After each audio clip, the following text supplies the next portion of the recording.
What is going on, everyone? Welcome to another MIshort here on the MIgardener channel. I know you're all going to love this one because today I'm going to be showing you all a really quick way to utilize whatever scraps you have.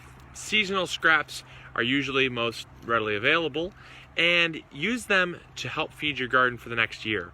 Now, this is a great way if you don't like to have a compost pile, or you can't have a compost pile because of city regulations, or maybe you just don't have the space to have a compost pile.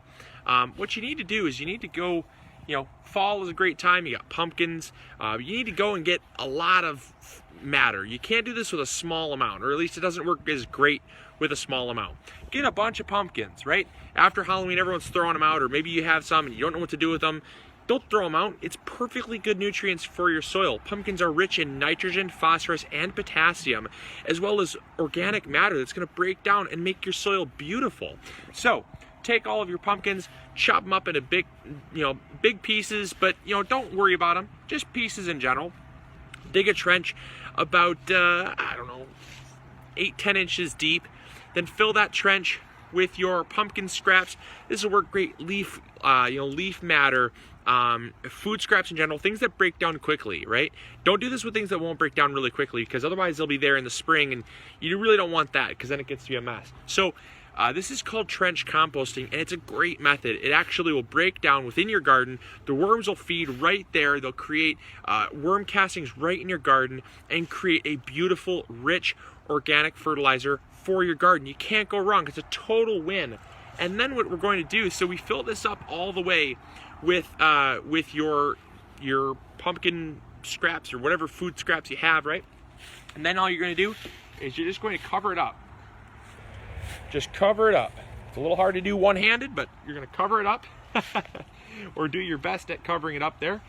And then you're just going to leave it. Now, see, this will actually create basically a little trench of organic matter that's going to break down, and your plants are going to be able to utilize that next year. You want to cover it up because it allows all of the decomposing matter to stay. You don't want any vermin or stray dogs or anything digging this up.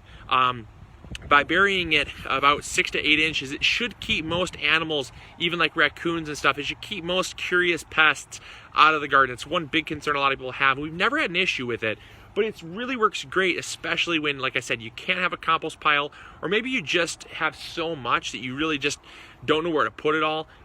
That's kind of our case. We just don't know where to put it all, which is a great problem to have. So we're feeding our plants, we're giving them tons of nutrients for the following year, and we're also reusing and recycling, which is keeping things out of the landfill and instead growing more food for our family. So I hope you all enjoyed this tip. Make sure to share it with all your friends. If you really did enjoy it, make sure to like it, and catch you all in the next MIshort or MIgardener main episode. See you guys later. Grow big or go home.